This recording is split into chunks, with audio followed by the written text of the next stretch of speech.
A continuación vamos a explicar lo que es la estructura de Android.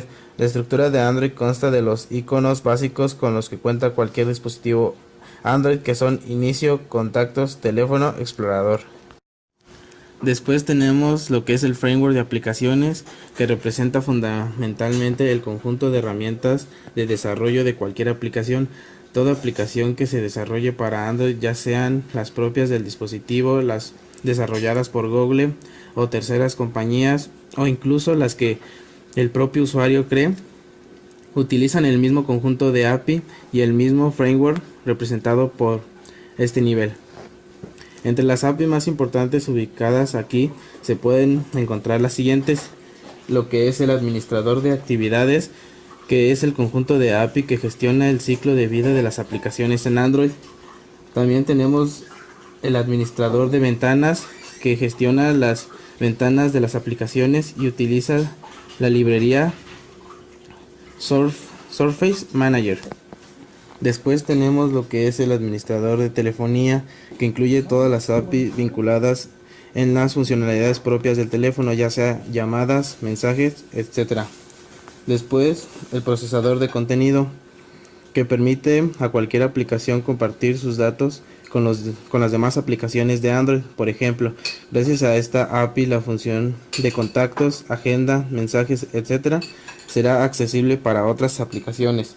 Después tenemos lo que es el vista del sistema, que proporciona un gran número de elementos para poder construir interfaces de usuario como listas, mosaicos, botones, checkbox, tamaño de ventanas, control de las interfaces medias, teclado, etc. Incluye también algunas vistas estándar para las funcionalidades más frecuentes. Después tenemos lo que es el administrador de ubicación. Posibilita a las aplicaciones la obtención de información de localización y posicionamiento. Por último, lo que es el administrador de notificaciones, que mediante el cual las aplicaciones, usando un mismo formato, comunican al usuario eventos que ocurren durante su ejecución: una llamada entrante, un mensaje recibido, conexión Wi-Fi disponible, ubicación en un punto determinado, etc. Si llevan asociada alguna acción en Android denominada intent, por ejemplo, atender una llamada recibida, esta se activa mediante un simple clic. A continuación tenemos las librerías nativas. Estas contienen un conjunto de librerías en C y C++, usadas en varios componentes de Android. Están compiladas en el código nativo del procesador. Muchas de las librerías utilizan proyectos de código abierto. Algunas de estas librerías son System C Library, que es una derivación de la librería BSD de C estándar; Like, adaptada para dispositivos embebidos basados en Linux.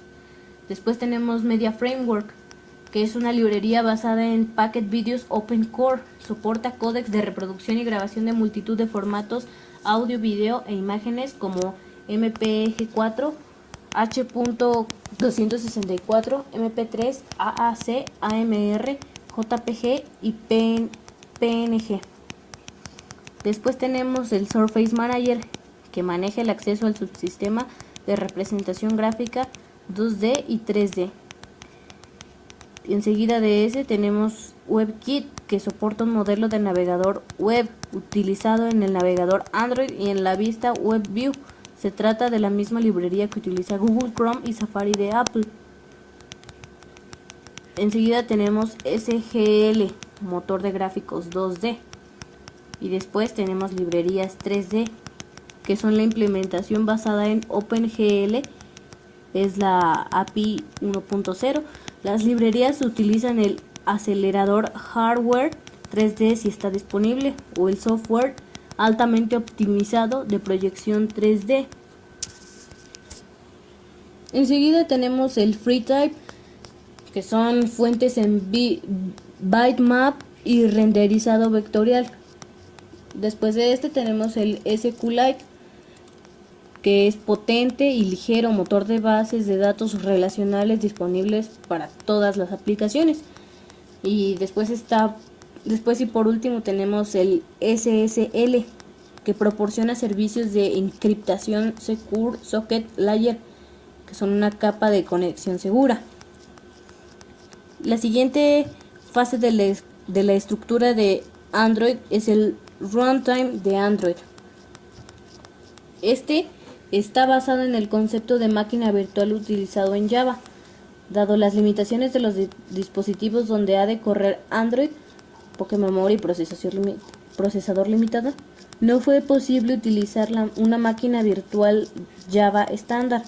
Google tomó la decisión de crear una nueva, la máquina virtual Dalvik, que respondiera mejor a estas imitaciones.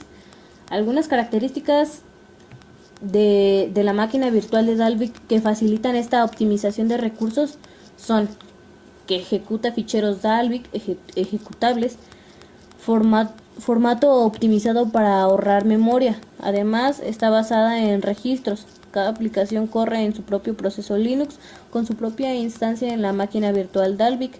Delega al kernel de Linux algunas funciones como threading, el manejo de la memoria a bajo nivel. A partir de Android 5.0 se reemplaza Dalvik por ART. Esta nueva máquina virtual consigue reducir el tiempo de ejecución del código Java hasta en un 33%.